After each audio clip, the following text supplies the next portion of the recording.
ambisnya itu udah gambaran kasar aku arepe jualan di tenda pakai meja lipat dan segala macam. Tak pikir jualan di pinggir jalan itu enak. Maksudnya syukur jualan gitu nggak? Maksudnya mungkin izin di belakangnya atau apa, izin di mana gitu. Ternyata susah banget. Kalau di tenda itu tantangannya sama cuaca. Kalau hujan, angin itu udah nggak bisa dikondisikan, nggih. Kena angin tendanya geser, nggak bisa diselamatkan. Pasrah, udah kalau bocor wis pasrah, ganti baru lagi. Alhamdulillah sampai sekarang belum ngutang sama sekali. Bener-bener santai, Mas. Maksudnya apa enak sih pasti melaku. Gitu karena ada Allah kan, kayak gitu.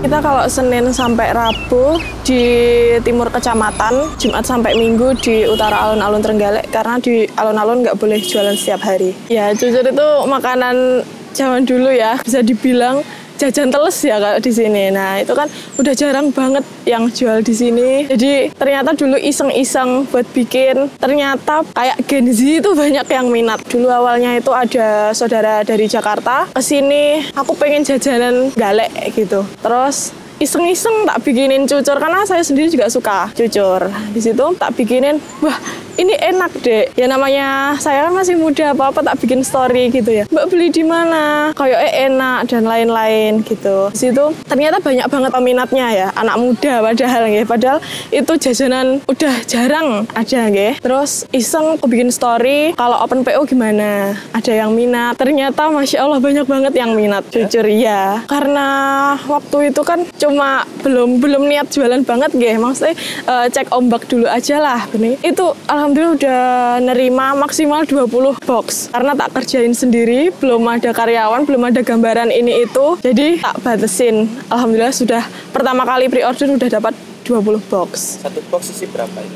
5 biji. 10.000. 10.000. Ya, bahan bakunya ada di tepung beras sama gula merah sama tepung terigu. Iya, cuma itu. Iya, tepungnya itu dicampur, habis itu dikasih gula merah. Sederhana banget. Di sisi lain juga pengen melestarikan jajanan tradisional. Menurut saya, tapi nggak tahu nggih, tapi saya cari-cari itu juga lumayan sulit cucur itu. Biasanya kan ada, kalau di sini ada di sayur etek gitu nggih, di plastiki gitu.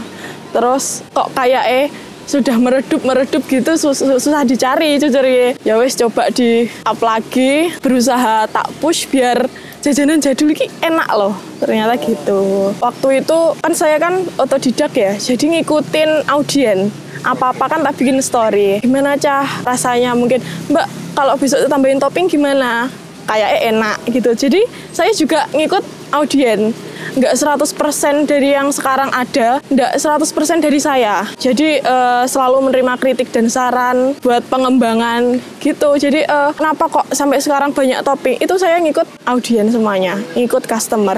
Mbak coba dikasih keju, kayaknya enak. Mbak coba dikasih coklat. Oke, besok tak coba. Kalau enak ya tak jual kayak gitu. Jadi toppingnya kan ada banyak topping ya ini. Launchingnya itu satu-satu, nggak barengan semua. Ada coklat, ada matcha dan lain-lain. Mungkin coklat dulu cocok, ditambahi keju, Mbak matcha lo enak kayak gitu, terus tambahin lagi sampai sekarang udah banyak toppingnya alhamdulillah. Berapa varian? Ada banyak ya, coklat, keju, tiramisu, matcha, ada pisang juga. Sementara cuma itu. Kalau itu nggak bisa dinego ya. Kalau berminyak itu sudah berbagai cara. Tak akalin dari awal. Mbak cucurnya minyakan banget. Coba diganti kayak mentega gitu loh. Tapi kan juga nggak bisa. Habis itu tak tirisin dengan caranya ya ditirisin dengan benar. Cucur sebelum tiris nggak boleh ditumpuk dan lain-lain. Kalau bersih dari minyak bener-bener nggak bisa. Tapi sedikit cara agar tirisnya lebih maksimal itu nggak ditumpuk dulu. Dan itu salah satu kritik terbesar yang tak dapat karena cucurnya banyak berminyak. Sudah tak ganti minyak berbagai macam, dari yang jelek sampai bagus banget, ya tetap kayak gitu. Kan saya itu orangnya gimana ya, kasarannya ini gue sorogodok gitu ya. Maksudnya nggak terlalu formal di story atau sama customer, nggak terlalu formal, banyak guyonan juga. Kalau dikritik karena terlalu sering ya, Mbak kok minyakan banget, ya sesuk tak godoke cucure kayak gitu, ya sesuk tak gawe cucur kukus sama gimana gitu. Jadi orang-orang juga sekarang nggih alhamdulillah sudah nggak ada yang kritik tentang minyak. Jadi tak tanggepinya, ya gimana pertama udah tak tanggepin serius. Maksudnya ya nggak bisa maksimal bersih dari minyak gitu. Ada yang bilang, Mbak pakai spinner keripik itu ya ajur. Lah keripik itu kan keras, lah cucur itu tepung ke senggol dikit aja kan udah itu.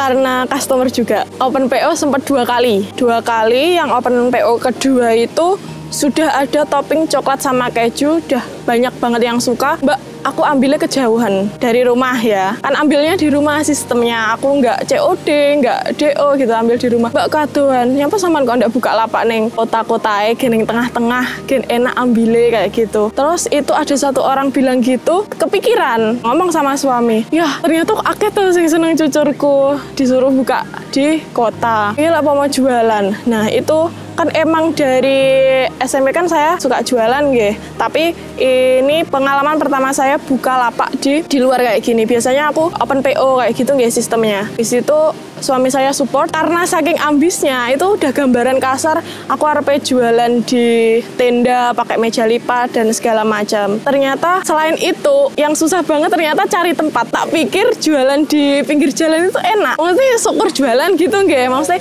mungkin izin di belakangnya atau apa, izin di mana gitu. Ternyata susah banget. Itu udah ada gambaran, udah ada tenda dan lain-lain, barang-barang sudah disiapkan. Tapi ternyata tempatnya belum ada kayak gitu. Habis itu tanya sama orang-orang sampai ketemu sama budeku. Sama bude itu panggilnya Bunda. Bun, gimana tau cara jualannya di alun-alun kayak gitu. Terus Bunda bilang, Dek, Bunda udah pindah di Sidoarjo. Saman pakai aja tempatnya di alun-alun Bunda kayak gitu. Wah, itu senengnya Masya Allah. Kan soalnya udah perasaan susah cari tempat, tiba-tiba dikasih kabar kayak gitu, seneng banget alhamdulillah, dan akhirnya bisa jualan di sini. Masih mau setahun.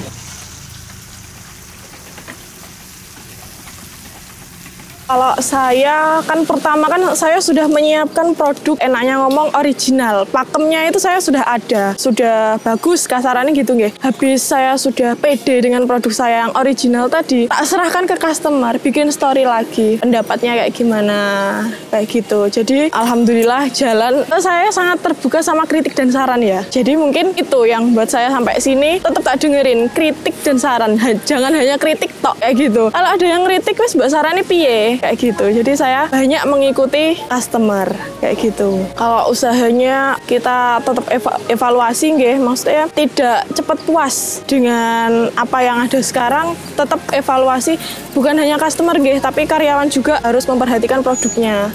Nanti laporan ke saya, Mbak adonannya kok gini, ayo cepet dievaluasi. Jadi nggak gampang puas dengan ada yang sekarang, wes ditompo customer, wes ndak ada kritik, ndak ada apa, itu tetap tak perhatikan, tetap tak tanyakan karyawan. Harus itu nggih. Bukan hanya tentang adonan dan lain-lain, tapi kayak keju harus tetap fresh, mungkin glaze-nya, takarannya gimana. Jadi harus tetap evaluasi. Kan karena saya nggak di sini standby terus nggih, jadi harus ada karyawan saya gitu. Dulu WA sama Instagram itu. Saya jualan dari SMP. Jadi alhamdulillah kontaknya dulu ya lumayan banyak. Iya, penting banget itu. Kenal nggak kenal simpen aja kayak gitu kalau aku. Kalau disimpan kontak gitu nggak tahu nggih, kalau mungkin suatu saat aku jualan apa, pokoknya kamu nonton, ternyata kamu tertarik. Banyak banget aku nggak kenal, simpan kontak nggak kenal gitu. Banyak juga yang tertarik sama storyku, padahal nggak kenal. Jadi siapapun yang ngechat atau dapat nomorku dari mana, aku nggak peduli. Ya udah tak simpen aja. Terus nanti lihat storyku sing jualan-jualan aja lah tertarik gitu.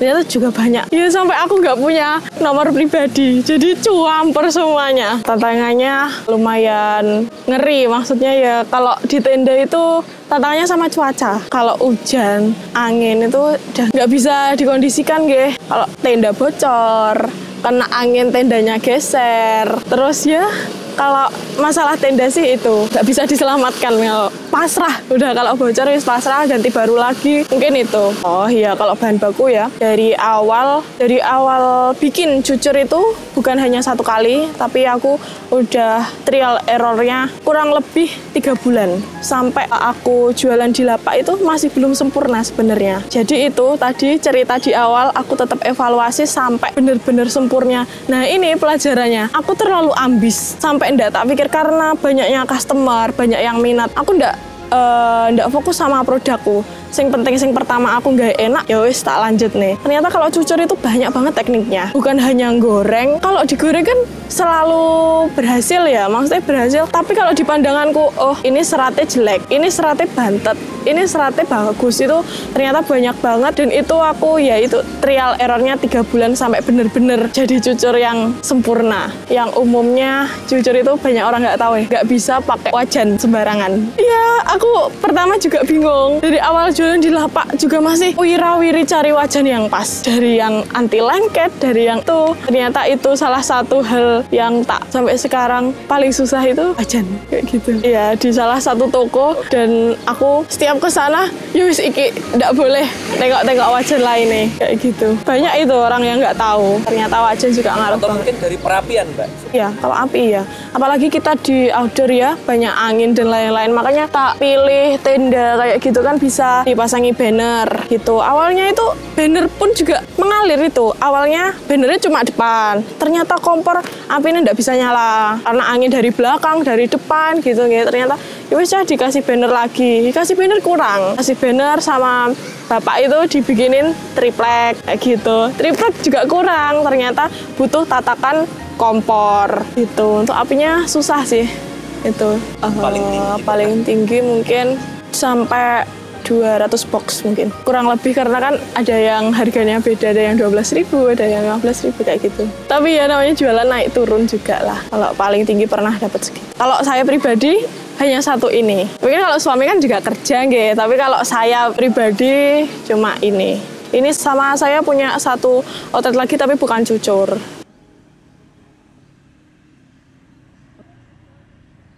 Sebelumnya kalau penghasilan dari suami kurang bisa dibilang enggak ya. Tapi pertama kali aku memilih kesibukan ini bener-bener sibuk. Aku menikah itu karena terpaksa. Bukan terpaksa sama orangnya nggih. Maksudnya pernah kuliah nyampe di semester 3, ibu saya sakit. Ibu saya sakit batu empedu nggih. Niku bapak saya kan sudah meninggal dari awal saya SMA. Nah, adik saya masih SD. Jadi yang diandalkan saya. Di situ ibu sakit, opname di rumah sakit kurang lebih 1 minggu. Saya nggak fokus sama kuliah, nggak ada yang rawat ibu selain saya. Ya wes lah, kuliahnya nanti ya wes disusul atau gimana, wes nggak mikir gitu. Habis itu dirawat sama suami. Alhamdulillah suamiku saat itu kan belum kenal gitu mas. Tapi nggak tahu kenapa ibu ki suka. Aku pokoknya disuntik mas kaya ngono. Soalnya suamiku tuh sama pasien ki enak banget dalam arti cara nenangkan, megangnya kayak gitu. Ibu tuh aku celok nama mas kaya. Jadi kan secara nggak langsung kan sering ketemu nggih. Habis itu ibu dibawa pulang. Kontrol hari pertama kan sama ibu disuruh makasih sama mas. Sama mas waktu itu kan belum kenal, tak cari-cari. Wes pokoknya ibuku marem gitu. Ternyata aku ya muarem banget nggih mas. Maksudnya terus tak cari IG-nya. Mas makasih ya ibu udah dirawat dan lain-lain, sabar dan lain-lain gitu. Terus kontrol pertama ibu tak anter, aku di WA sama masnya tadi. Hari ini kontrol toh, nanti obatnya tak antrikan kayak gitu. Yus alhamdulillah dibantu. Soalnya kan ibu sama aku kalau kontrol ya naik motor, antrinya juga lama, ibu baru sakit kan buatan kuat nggih. Terus alhamdulillah dibantu. Habis itu ternyata ibu kontrolnya harus dirujuk di ISKA. Ternyata harus operasi. Terus habis itu ya Allah, itu enggak ada uang. Ada bantuan dari warga iuran, beneran. Mungkin kurang lebih 1 juta. Ada tetangga saya baik depan rumah, waktu saya pulang ibu di rumah sakit nggih. Saya nyapu, "Ndak nih sini yo. Napa Mas? Piye ibumu?" dan lain-lain gitu nggih. Terus saya dikasih uang kalau enggak salah 600 sampai 700.000. Dan itu bagiku saat itu kan besar banget. Sedangkan biaya ke rumah sakit, ke wirawiri ke sana kemari kan nggih mahal nggih, banyak juga pengeluarannya. Ya alhamdulillah. Terus iki lekku ning Tulungagung piye masuk ibu tak jak montoran dan lain-lain nggih. Terus ada Pak D yang nganter, habis itu emas juga berkenan ngurusi. Ibaratnya bukan hanya nganter, setiap kerja pulang kerja dari sini langsung ke rumah sakit sana. Ngurusi bener-bener aku ndak ada teman, jadi ya itu ditemenin. Terus aku awalnya diajak pacaran, aku ndak mau pacaran, bener-bener aku waktu itu ndak mau pacaran, fokus sama ibu. Kuliahku lo ketinggalan atau banget kayak gitu nggih. Jadi ndak mau pacaran, soalnya aku pengen langsung rabi, ndak pengen pacaran ribet, kataku gitu. Habis itu beneran diajak nikah. Ya wes nikah aja. awalnya aku nggak mau tunggu 5 tahun ke depan, nunggu aku lulus kuliah, nunggu aku kerja. Terus ibu kan penghasilan dulu ibu jualan nasi kuning, nasi pecel gitu nggih. Selama ibu sakit jadi nggih bertahan dengan uang iurannya warga tadi. Terus sudah kenal Mas dekat dari makan dan lain-lain itu dari Mas tadi. Habis itu ibu niku nggih nyocok-nyocok nih kalih Mas ngono. Ya wis lek nikah ya ndak apa-apa. Kayak gitu lah. Terus kuliah aku piye, Bu? Habis itu ya udah disingkat cerita, akhirnya tak terima nggih lamaran menikah dan aku harus putus kuliah karena habis nikah 2 bulan setelahnya aku hamil. Alhamdulillah jadi keluar nikah. Kayak gitu dan alhamdulillah setelah punya anak kan ya cepet nggih nikah muda, habis itu punya anak, stresnya itu kerasa banget, capek dan lain-lain, itu tantruman banget saya itu diem sampai bisa nangis. Maksudnya ya ampun ini kecepetan kayak gitu, apalagi jadi ibu baru itu nggak mudah, harus gini kaget gitu Mas ya, selama anakku setahunan kayak gitu, belum dengerin kata orang sana, kata orang sini, buat stres banget. Aku kayak nggak iso ya neng omah, terus harapnya apa? Pokoknya aku pusing sampai bukan diagnosa ya, kayak agak depresi sampai bisa nangis-nangis sendiri kalau nggak ada orang di rumah, itu wes stres minta ampun. Habis itu ya iseng-iseng awalnya sebelum cucur ya. Iya toh aku duwe kesibukan. Saya jualan baju online gitu sebelumnya. Tapi kok nggak cocok ya neng aku jualan baju kayak gitu, nggak cocok. Itu akhirnya saya kan orangnya telaten. Kalau bikin sesuatu itu telaten, cari-cari itu di goalnya itu di iseng-iseng bikin cucur itu. Alhamdulillah bisa berjalan sampai sekarang itu. Ya dari SMP itu emang sudah suka ya, bukan karena ekonomi kurang atau dan lain-lain. Emang saya suka, nggak tahu kenapa saya suka jual beli itu. Zaman dulu kan modelnya kayak all shop kayak gitu. Jadi belum ada modal banyak, ibu pun juga ngajarin aku lek minta lek utang dikembalikan kayak gitu. Terus ya tak beranikan coba-coba utang ibu 200.000 buat modal ya baju itu. Jadi sistemnya ya kayak pesen dulu di toko online, tak screenshotin itu, terus tak bikin story atau bikin grup. Waktu dulu kan banyak grup-grup gitu yang tak share mau yang mana, nanti teman-teman pesen baru tak belikan kayak gitu sistemnya. Di situ pokoknya jualan terus sampai SMA. Baru masuk SMA kelas 1 bapak meninggal. Itu nggih adik masih TK jantung karena bapak perokok berat.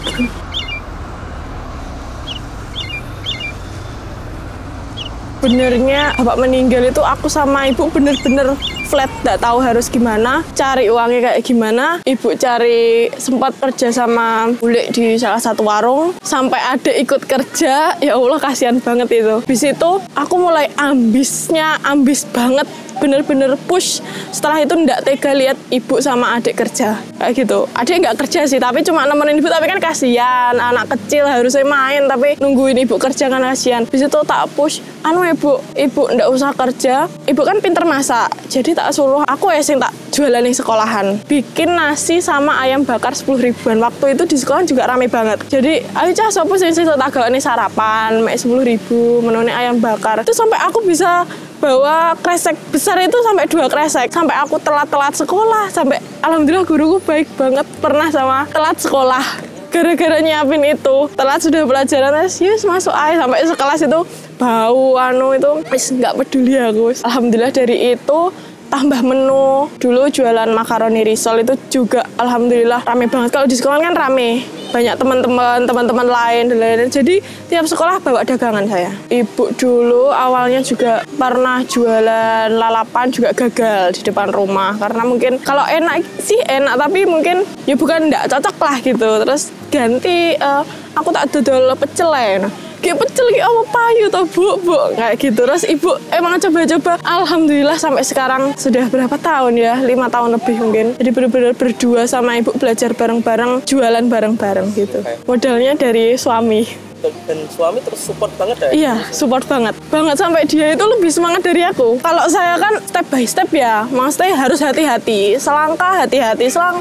Kalau suamiku enggak, kan suami juga punya usaha kebetulan, tapi jualannya setiap Ramadan aja, puasa, dia jualan kembang api, ada 30 cabang. Itu kan kalau kembang api kan barang mati ya, enggak bisa disamakan dengan kayak gini. Tapi karena suamiku belum coba yang kayak gini, jadi disamakan kembang api. Ayo toh buka cabang sing akeh. Ya ngono, iki dapurnya yang diopeni banyak. Semangat banget kalau suamiku, bener-bener support banget. Kalau di bisnis dia juga nyambung gitu. Kalau saya tuh masih pengen ngopeni satu dulu, karena goreng cucur itu juga susah. Cari karyawannya yang bisa goreng cucur juga susah. Kayak gitu sih. Jadi pertimbangan sih paling berat itu. Dan adonannya kan fresh. Jadi pagi ngadon dijual. Nggak bisa. Maksudnya kan bener-bener harus tambah karyawan yang mudeng kayak gini. Emang kita bakal bisa belajarin. Tapi banyak tekniknya itu kayak saya belum siap deh kayak gitu. Saya juga belum siap secara mental. Yang kono lek babat terus lek pomo adonannya ndak habis bakal buang, terus menguras tenaga banget. Lek bener-bener belum siap nggih. Maksudnya kalau mungkin suatu saat kalau saya siap, resiko apapun tetap dedek kasarannya kan ngoten nggih. Terus ya itu suami wis ndak dengerin. Pokok esok buka cabang guys. Ya, kalau sampai gitu.